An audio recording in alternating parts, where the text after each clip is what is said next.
Conozco a un hombre de poder, a un hombre de poder, a un hombre de poder. Él me ayuda a luchar, me ayuda a vencer, su nombre es Jesús. Buenas noches a todos, a los presentes y a los que están en la transmisión. Sabiendo que cada persona, según el corazón predispuesto, es una tierra distinta, y dependiendo de eso va a aprovechar la palabra de Dios, y la palabra de Dios será haciendo algo en el corazón de esa persona. La palabra es eficaz. Nosotros solo somos siervos que llevamos la palabra, pero dependiendo de cómo está esa persona que recibe, es como Dios se glorifica. El día de hoy vamos a leer un capítulo muy interesante, muy importante, que está en el libro de los Hechos. El libro de Hechos de los Apóstoles. Hechos capítulo 11, vamos a leer del versículo 19. Del 19 hasta el versículo 26. ¿Sí? Cuando todos tengan, pónganse de pie, mis hermanos, y vamos a leer la palabra. Hechos 11, versículo 19 al 26. Y la palabra de Dios la vamos a leer en el nombre del Padre, del Hijo y con la guía del Espíritu Santo. Dice: ahora bien, los que habían sido esparcidos a causa de la persecución que hubo con motivo de Esteban, pasaron hasta Fenicia, Chipre y Antioquía, no hablando a nadie la palabra, sino solo a los judíos. Pero había entre ellos unos varones de Chipre y de Cirene, los cuales, cuando entraron en Antioquía, hablaron también a los griegos, anunciando el evangelio del Señor Jesús. Y la mano del Señor estaba con ellos, y gran número creyó y se convirtió al Señor. Llegó la noticia de estas cosas a oídos de la iglesia que estaba en Jerusalén, y enviaron a Bernabé, que fuese hasta Antioquía. Este, cuando llegó y vio la gracia de Dios, se regocijó y exhortó a todos a que con propósito de corazón permaneciesen fieles al Señor, porque era varón bueno y lleno del Espíritu Santo y de fe. Y una gran multitud fue agregada al Señor. Después fue Bernabé a Tarso para buscar a Saulo, y hallándole le trajo a Antioquía. Y se congregaron allí todo un año con la iglesia, y enseñaron a mucha gente, y a los discípulos se les llamó cristianos por primera vez en Antioquía. Vamos orando. Padre celestial, mi Dios, te damos gracias porque tú haces tu obra perfecta, mi Dios, en nosotros. Gracias, Padre, por tu palabra. Gracias, mi Dios, porque aquí nos está dando un ejemplo y nos está dando la historia de cómo, Padre, empezó la primera iglesia cristiana. Cómo empezó la primera vez que llamaron cristianos a los tuyos, mi Dios. Gracias te damos porque sabemos que somos ahora parte de ese redil llamados cristianos y que trabajamos para tu obra. Mi Señor, te pido que seas tú haciendo que esta palabra no quede vacía, sino que transforme los corazones y asimismo que exhorte a cuál es el llamado y propósito que nos has puesto como evangelizadores, mi Dios. Gracias te damos en el nombre de Cristo Jesús. Amén. Amén. Pueden sentarse, hermanos. Bueno, mis hermanos, como vimos la lectura de la palabra, esta palabra es impactante, importante, y yo creo que todo cristiano debe haberla leído en algún momento, y si no la ha leído hay que leerla y volverla a leer, porque en esta historia es como se forma la primera iglesia cristiana como tal. De hecho, como se vio en el versículo número 26, y a los discípulos se les llamó cristianos por primera vez en Antioquía. Es la primera vez que se los llama cristianos. Algo importante, antes de que desglosemos en sí esta palabra para nuestras vidas, es que cuando aquí la palabra dice que fue la primera vez que le llamaron cristianos, no era como que un adorno, no era un título, no era como cuando dicen, se vienen de Ecuador y son ecuatorianos. No, cuando les llamaban cristianos por primera vez a los discípulos, era una forma despectiva. Era más bien un motivo como de, ellos querían hacer bullying. Ellos querían atacarlo a la persona. ¿Sí? Esos son cristianos, así. Se burlaban de ellos. Y así empieza el nombre cristianos. Porque hasta eso, ¿cómo se definían ellos? Ellos eran una mezcla entre judíos, ahora ya griegos, ahora de Chipre, que seguían al Señor Jesús. al Señor Jesucristo. Ellos no es que dijeron, ahora somos cristianos. Los de afuera, los que criticaban, los mismos judíos que no compartían esta fe, son los que empiezan a llamarle cristianos. Y eso yo les digo, mis hermanos, porque poniéndolo en práctica, más o menos a nosotros nos pasa. De que yo no sé sinceramente qué fue primero, así como cuando dicen que fue primero la gallina o el huevo, no sé qué fue primero, que nosotros llegamos a la iglesia, aceptamos a Cristo y nos llamaron cristianos, nos llamaron hermanos, o que pasamos a la iglesia y de pronto alguien, para juzgarnos, nos llama hermanitos. A veces no sabemos qué es primero. Sin embargo, viene siendo la misma historia. Todos asumimos y sabemos que somos hermanos en Cristo. Amén. Pero yo creo que muchos ya tenemos el título más bien por los de afuera, los que llaman los hermanitos. ¿Ven bien ese hermanito? A ellos les pasó lo mismo. Y de ahí sale ese nombre cristiano. Así que mis hermanos, ¿qué dicen ustedes? ¿Felices de ser cristianos? Amén. Amén. ¿De ser hermanos? Amén. ¿Hermanitos? Amén. Amén, mis hermanos. Gloria a Dios. Ahora sí, Naomi. esta palabra, mi Dios, esta palabra tiene mucho. Y aunque capaz que es un capítulo que ustedes dicen, pero es un capítulo que está entre el 11, entre el 18 y el 27. Y uno lo lee y queda ahí. Mis hermanos, esta palabra es tan importante, porque para mí, el día de hoy, yo lo estoy poniendo en la mesa, porque Cristo Jesús, porque la palabra de Dios, justamente en el ayuno en el que estaba haciendo, Dios me lo puso a mí sobre la mesa. ¿Por qué? Porque nosotros hemos hablado de evangelizar, hemos hablado de predicar. Y sin embargo, yo sé que tal como en la iglesia primitiva, en esta iglesia, Jesús es mi roca, y en toda iglesia, en todo el cuerpo de Cristo, aún quedan ciertos lazos, ciertas conexiones que uno no suelta. Uno no suelta muchas cosas. Y estamos acostumbrados a la parte cómoda, a la parte bonita de ser cristiana. Nosotros ya en clases anteriores, en cultos anteriores, mencionamos así esporádicamente lo que le pasó a Esteban. Así que no sé si alguno de aquí recuerde o sepa a ciencia cierta qué le pasó a Esteban. Predicó. Esteban fue un diácono que predicó la palabra, al punto que a él lo mataron. Lo mataron a punta de piedra y esperaban que él negara su fe. ¿Él la negó? No. No la negó. Y entonces, a causa de eso, después del asesinato de Esteban, es como que lo hacen algo legal. Matemos a los cristianos. Claro que no le llamaban cristianos en ese día, pero matémoslo.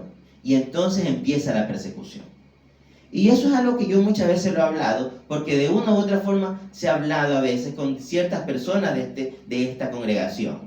La persecución, nosotros creemos que la persecución es mala, ¿verdad? Es difícil ser perseguido. Sin embargo, a veces la persecución, mis hermanos, aunque ustedes no lo crean, es parte de la providencia de Dios. Y es lo que vemos aquí. Aquí cuando nosotros empezamos, dice el versículo 19, los que habían sido esparcidos a causa de la persecución que hubo con motivo de Esteban, pasaron hasta Fenicia, Chipre y Antioquía. Y aquí, mis hermanos, es el punto. Los que estaban en Jerusalén recibieron un día una palabra de Dios en forma del Señor Jesucristo. ¿Qué les dijo Cristo antes de ascender a los cielos? Ir a predicar. Ir a predicar a las naciones. En otros versículos dice, prediquen primero en Jerusalén, en Judea, en Samaria y hasta lo último de la tierra. De hecho, vimos nosotros una enseñanza. Y para mí, Judea, ¿qué es Judea? Judea puede ser mi ciudad. Jerusalén puede ser mi templo. Samaria puede ser el lugar donde viven los que me caen mal. Porque eso era hermenéuticamente para ellos. Por eso para nosotros dejamos pasar a Jerusalén, Samaria, Judea. No, es algo que representa en nuestras vidas. Entonces, ¿qué hicieron los discípulos y los apóstoles después de que Cristo Jesús les dio esa gran comisión? ¿Salieron como locos a predicar a Samaria? No salieron. Entonces, ¿qué ocurrió ahí? Esperaron al Espíritu. Ellos esperaron al Espíritu Santo, lo recibieron. Pedro predicó. ¿Se convirtieron cuántos? 5,000. Hubieron dos discursos, en uno 5,000, en otro 3,000. 8,000 personas convertidas porque Pedro predica la palabra ya teniendo el Espíritu Santo. ¿Qué hizo después de eso Pedro? ¿Qué hicieron los otros discípulos? ¿Se fueron a Samaria? No se fueron. Pero Cristo les había dado una comisión. Les había dicho, vayan y prediquen a las naciones. Así, mis hermanos, como ustedes, los que están aquí sentados, cuando les ha tocado leer estas partes de la Biblia, Cristo nos ha dicho, salgan ¿a qué? A predicar. Y yo les pregunto, ¿han salido a predicar? Yo me imagino que a veces sí. A veces sí. No creo que algunos no. Pero el caso de ellos es que no salieron. No salieron. Se quedaron ahí. Se quedaron en Jerusalén. Unos dicen se quedaron porque era cómodo. Yo no creo mucho eso. Porque no era tan cómodo en ese momento ser un siervo de Cristo Jesús, ¿verdad? Otros dicen que se quedaron por miedo. Porque mejor había que estar como que escondido. Para no ser atacado. De una u otra forma, ellos no fueron valientes. Fueron cobardes. Y al ser cobardes, no siguieron su propósito y su llamado. Mis hermanos, podemos o tenemos el privilegio de tomarnos la libertad de ser cobardes en el camino de Cristo Jesús. No, mis hermanos. Esfuérzate y sé valiente. Y yo digo con todas las palabras, fueron cobardes, porque como ustedes me lo acaban de decir, ellos ya habían recibido el Espíritu Santo. Ya tenían todo lo que necesitaban. Solo tenían que salir, moverse y predicar la palabra. Pero no lo hicieron. Y podríamos decir que ellos desobedecieron la palabra de Dios. Y aquí hay una enseñanza, mis hermanos, como evangelistas, como misioneros, que somos. Porque todo aquel que ha seguido a Cristo, todo aquel que ha decidido seguirlo, es un misionero evangelista. Y no necesita irse a otro país para ser misionero. Hasta en el barrio de su esquina, uno predica la palabra. Uno debería predicar al vecino de al frente, al vecino de al lado. Entonces, mis hermanos, aquí la enseñanza es, si Dios te ha dado un llamado, Dios te ha dado un propósito, Dios te ha dicho, anda y predica, si no lo haces, ¿qué va a pasar? Va a haber una persecución. Y aquí hubo una persecución. Dios de pronto dijo, hazlo, no hicieron caso, no salieron. Entonces, ¿qué ahora dice Dios? Bueno, si no lo van a hacer a las buenas, lo van a hacer a unas mejores. ¿Y cuáles son esas mejores? A las mías. ¿Y qué hizo? De pronto la persecución. Y ellos me imagino que se asustaron, se entristecieron, huyeron. Y como muchos aquí dicen, es de Satanás. Esto que me está pasando es de Satanás. Pero a veces no es eso. Y no es un castigo, mis hermanos. No lo confundamos. No es un castigo. Porque si fuera un castigo, yo imagino, vemos historias en el Antiguo Testamento. Dios capaz que mandaba fuego y lo fulminaba. No es castigo. Es que es más o menos lo que le pasó a Jonás. A Jonás, si uno hace un resumen de Jonás, Jonás es como que recibe de Dios el mandato. Mira, Jonás, nos vamos a encontrar en Nínive. Ya sea en barco o en ballena. Pero nos vamos a encontrar en Nínive. ¿Sí o no? Entonces, eso es lo mismo que pasa aquí. Esto no es un castigo. Esto es, tú vas a cumplir tu propósito. Como sea. Así que yo te estoy dando el privilegio de que lo hagas a tu manera. Pero si no, lo harás a la mía. Y entonces empezó la persecución. Y entonces nosotros vemos. Dice, pasaron hasta Fenicia, Chipre y Antioquía, no hablando a nadie la palabra, sino solo a los judíos. ¿Por qué, mis hermanos? ¿Por qué solo hablaban a los judíos? Yo les pregunto, ¿por qué ustedes creen que ellos solo le hablaban a los judíos? Porque eran judíos. ¿Ya? Porque eran iguales a ellos. Y es más o menos como nuestra historia, mis hermanos, de que nosotros ya sabemos, decimos, tenemos que predicar. ¿Y a quién queremos predicar? A los mismos nuestros, a los mismos cristianos, o en el mejor de los casos, a nuestros familiares. Y está bien, pero no debe quedar ahí. Esto debe ir más allá. Esto debe romper fronteras. Para ellos eran fronteras físicas, porque no era solamente de quedarme en Jerusalén, es de ir hasta Fenicia, hasta Chipre, pero para nosotros son fronteras humanas. No voy a delimitarme solamente en mi familia, en mi amiguito, o en mi mismo hermano cristiano, que yo sé que está medio chueco. No, yo debo ir más allá. Y yo ya debo ir a predicar incluso al que no conozco, al que en teoría no me importa.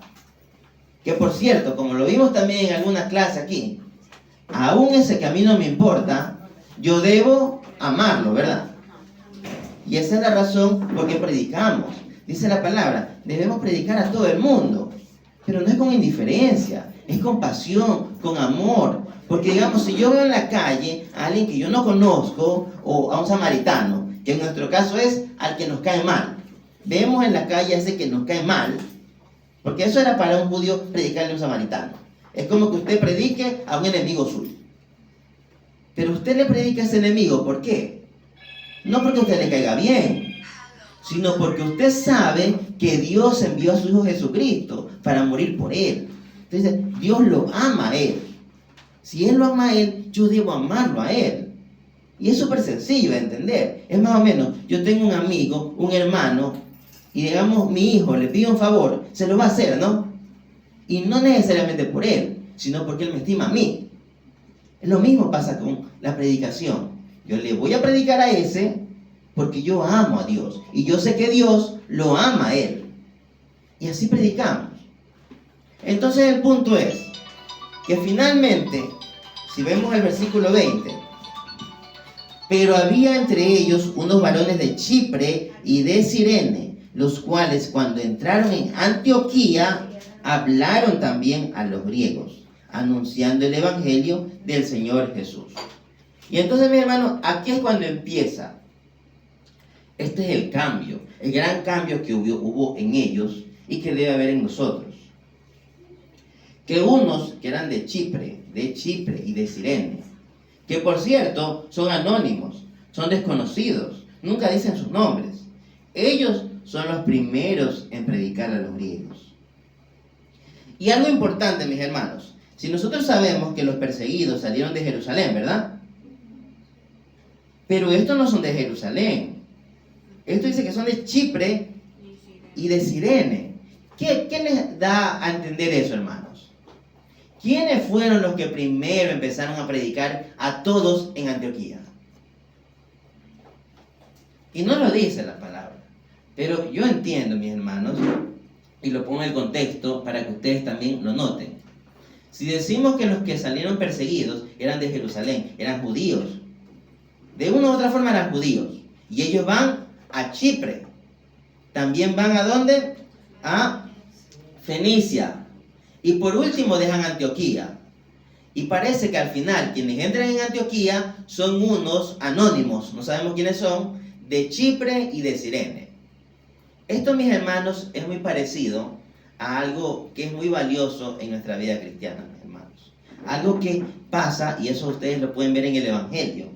Cuando reciencito Jesucristo empieza su ministerio, pasa que, por ejemplo, aparece Andrés, discípulo de Juan el Bautista, y va donde su hermano, su ñaño, y le dice, ya he conocido a Cristo.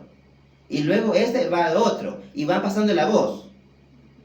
Y entonces algo que en nuestro medio se llama la predicación de un recién convertido. La predicación de recién convertido, mis hermanos, a veces es más eficaz que la de uno viejo en el camino.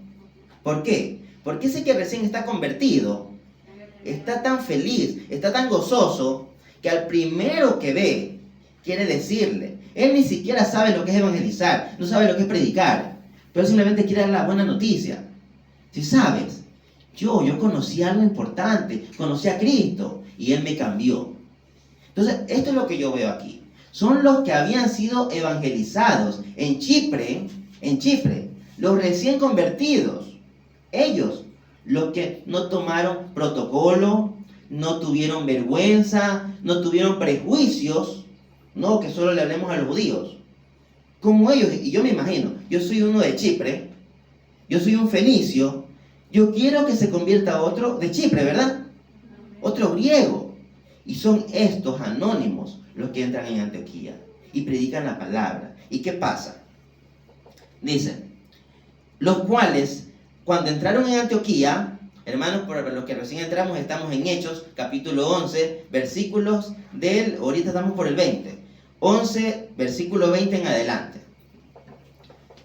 Ya, voy a leer. Pero había entre ellos unos varones de Chipre y de Cirene, los cuales cuando entraron en Antioquía hablaron también a los griegos, anunciando el evangelio del Señor Jesús. Y la mano del Señor estaba con ellos, y gran número creyó y se convirtió al Señor. Entonces, ¿qué tenían estos de Chipre y de Cirene que decidieron ir a Antioquía y predicar el evangelio? La mano del Señor estaba con ellos. Entonces, mis hermanos, de aquí ¿qué podemos ver? ¿Qué necesitamos nosotros para ir y meternos en Antioquía y predicar la palabra de Dios? ¿Qué necesitamos? Creer. Necesitamos tener el Espíritu Santo. Pero tener el Espíritu Santo no es que alguien me da un diploma o alguien me da un certificado del discipulado. No, que yo vaya y yo pueda predicar y que yo diga la mano del Señor está conmigo, significa que yo ame a Dios, que yo esté en comunión con Dios. Ayer se lo dijo en oración, ¿no? Que yo haga un devocional, que yo llene este corazón de palabra de Dios, que yo lea la palabra, la medite, la escudriñe y que yo le pida a Dios, Dios, no la entiendo, no entiendo la palabra, pero yo quiero entenderla. Háblame, Padre. ¿Y ustedes creen que Dios no le va a hablar? Porque Dios ama eso, ama a alguien que lo ama a Él. Dice la palabra, Cristo nos amó primero. Yo amo a Dios porque Él me amó primero a mí. Entonces, eso es lo que pasa aquí. Estos de Chipre y de Cirene, la mano de Dios estaba con ellos, porque habían conocido a Cristo, eran salvos ahora, estaban contentos, estaban felices. Se metieron en Antioquía y dijeron, aquí no hay de paro, nosotros predicamos a todo el que veamos. ¿Y qué pasó? Dice, gran número creyó y se convirtió al Señor. Llegó la noticia, versículo 22, llegó la noticia de estas cosas a oídos de la iglesia que estaba en Jerusalén. Se podría decir la iglesia madre, donde estaban los apóstoles, donde estaban los discípulos primeritos, donde estaban cómodos, los que no salieron. Y entonces ellos envían a Bernabé. Y para que sepamos el tipo de hombre que era Bernabé, leamos el versículo 24. Dice, él era varón bueno y lleno del Espíritu Santo y de fe. Así era Bernabé.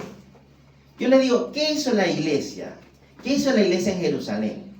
Cuando ellos vieron que había una iglesia nueva, creciendo, recién naciendo en Antioquía, yo me imagino que ellos tuvieron la preocupación de que esta iglesia no se desvíe, ¿verdad? Y por eso mandan a Bernabé, uno que era discípulo de Cristo, uno que ya tenía tiempo, uno que tenía años.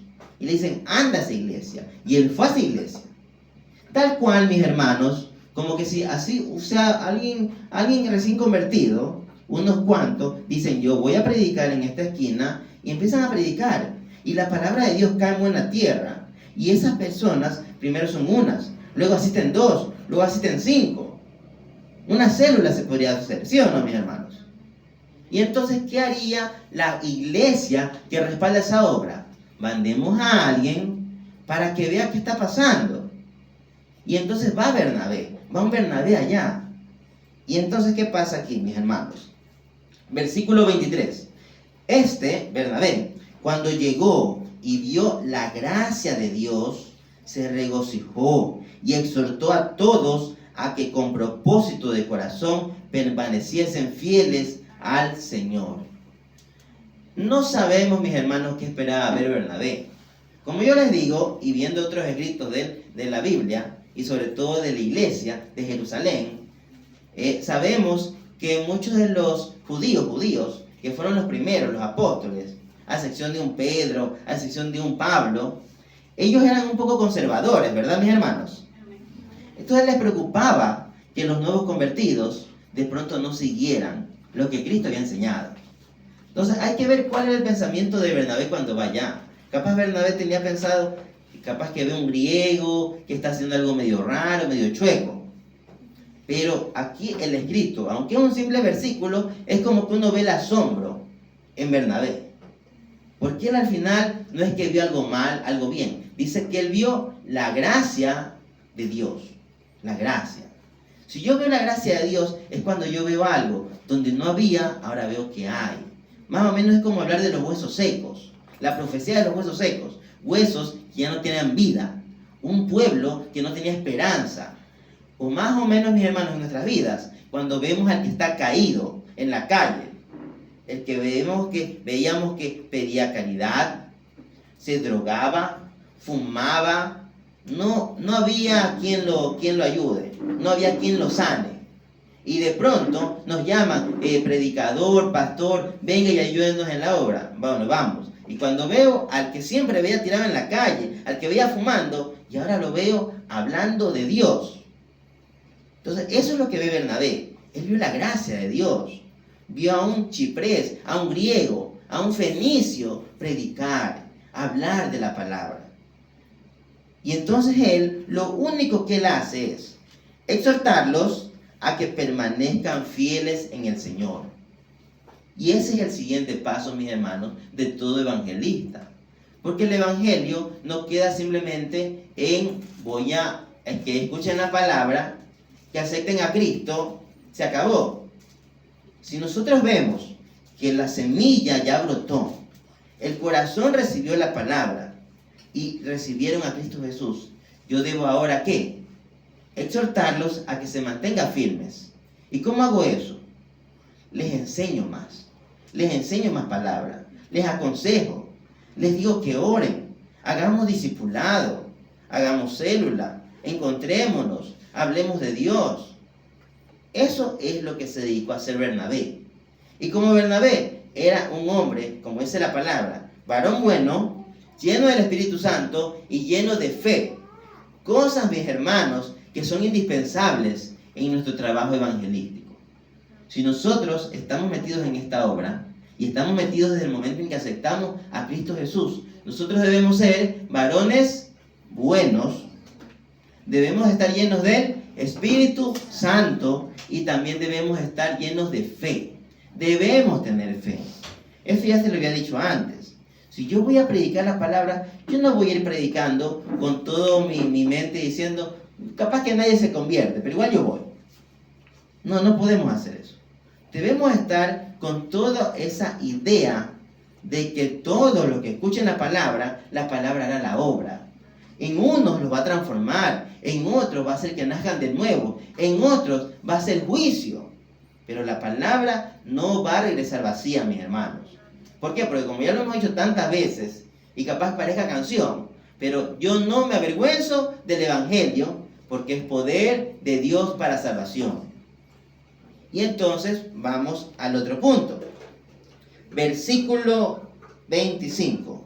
Después fue Bernabé a Tarso para buscar a Saulo, y hallándole le trajo a Antioquía.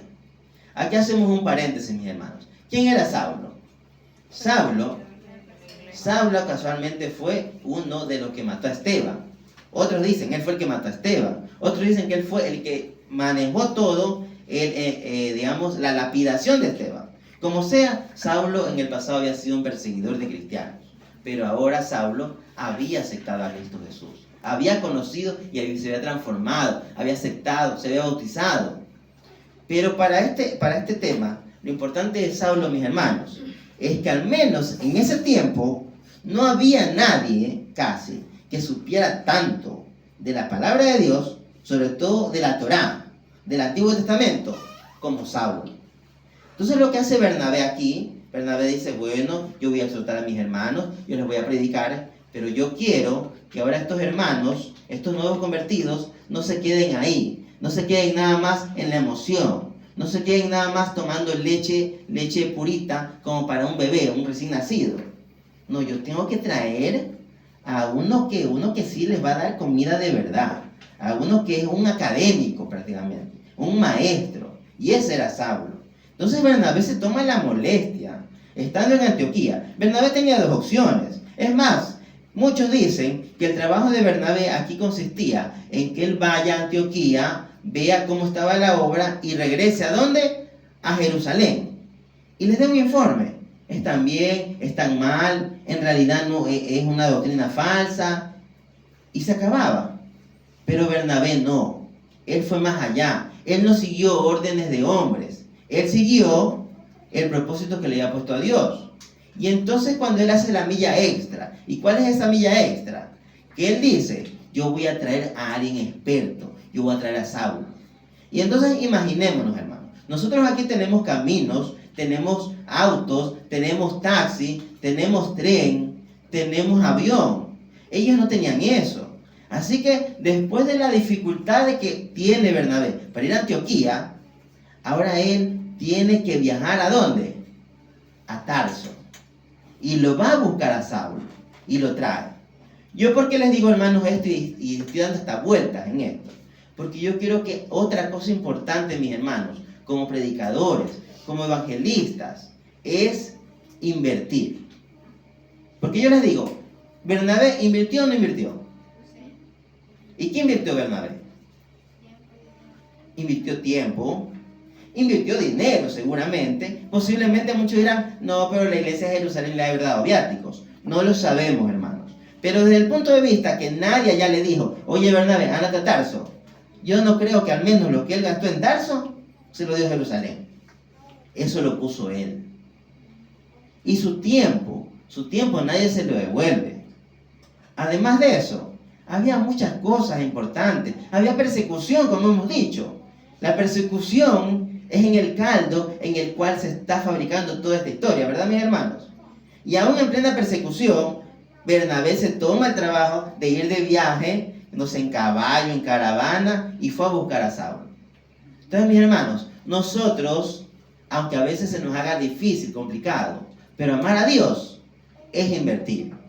Es invertir tiempo, a veces invertir dinero, y a veces invertir nuestras fuerzas.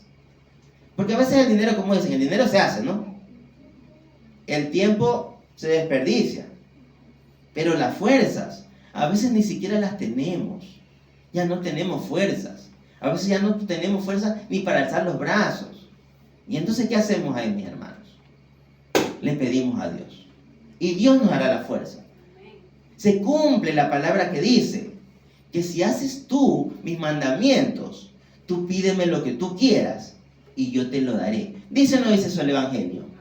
Lo dice. Entonces, ese es un Bernabé.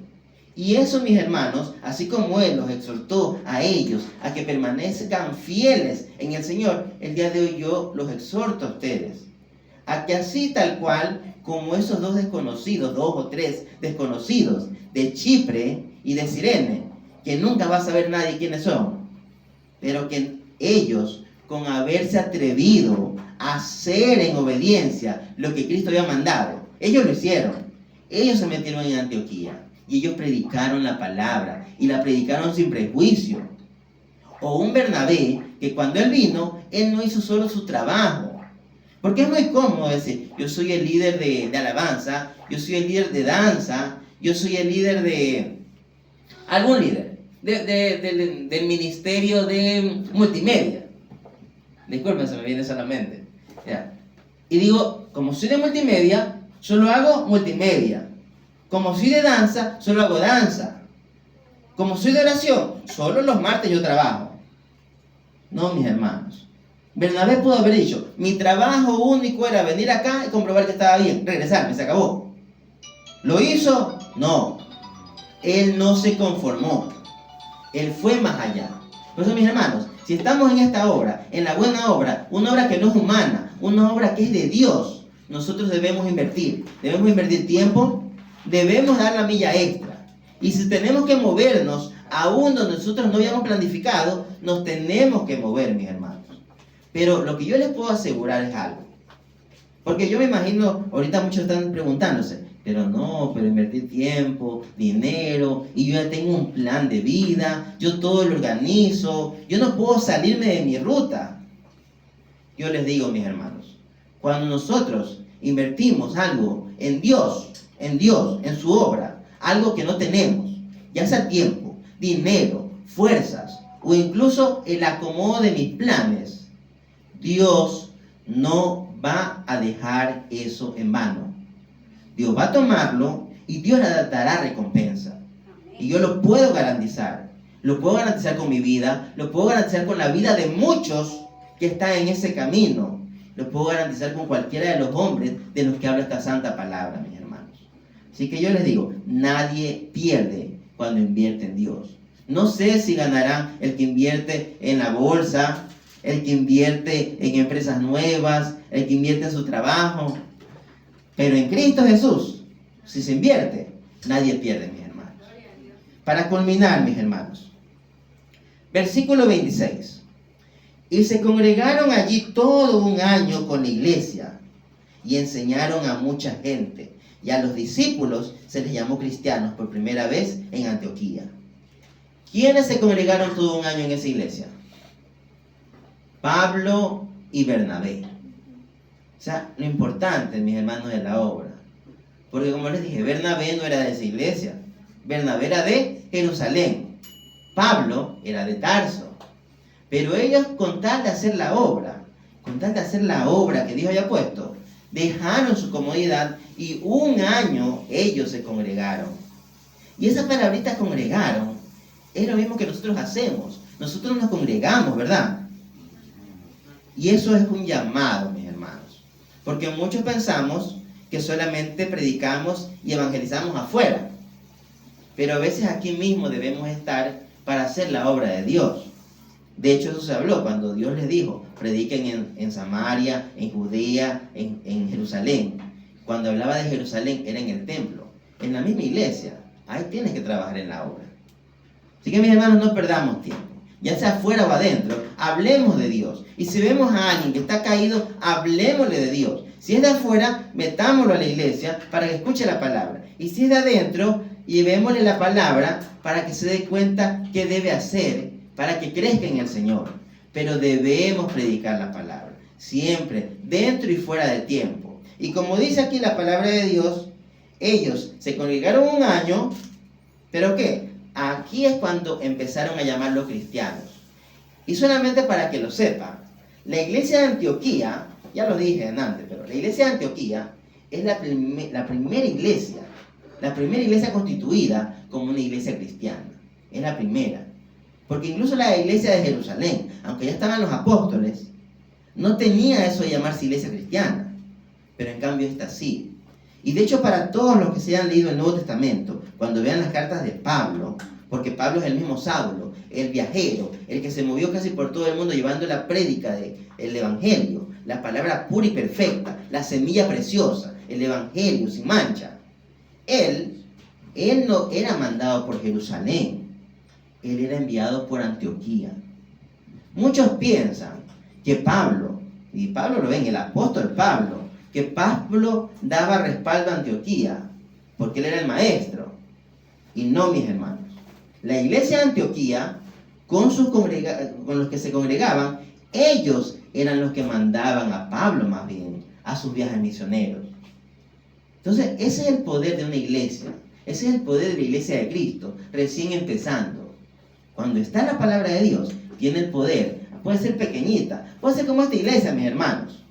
Que ahorita justamente veníamos con Luis, veníamos en el taxi y me di cuenta, por ejemplo, el mismo taxista que nos hablaba, más o menos conversamos, y ellos cuando le dijimos no, que vamos a la iglesia, le había una forma como que ellos no lo entendían. Ah, pero es una célula. No es iglesia. Ah, pero es que hacen como la casa como de iglesia. No, ahorita estamos usando la casa, pero es iglesia. Y a veces no lo podemos creer. Yo imagino algo parecido le haber pasado capaz a los de Jerusalén cuando decían, en Antioquía ya hicieron la iglesia. No, pero están haciendo como que es iglesia. Pero no, es la iglesia de Antioquía. No, ya Antioquía ya mandó misioneros. Antioquía ya mandó a Pablo. Y Pablo ya se fue a Roma. Entonces, mis hermanos, así es esta obra. Es una casa, es pequeño. Pero, mis hermanos, si Dios hace la obra y si ustedes se dejan utilizar, si ustedes dejan que el Espíritu Santo y la palabra de Dios hable, ustedes pueden ser tan misioneros de tantas distancias, de tan cortas o de tan largas, pero llevando el Evangelio a donde Dios ponga. Y posiblemente ni siquiera recuerden, son de la iglesia de Jesús en mi roca. Los demás no importan que no lo sepan. Lo importante es que ustedes lleven la palabra de Cristo Jesús, mis hermanos. ¿Sí? Con eso terminamos. Vamos orando. Padre Celestial, te damos gracias, Padre, por tu santa palabra. Gracias, mi Dios, porque tú haces la obra. Gracias, mi Dios, porque has permitido que veamos cómo fue el proceso de inicio de la primera iglesia que tú estableciste.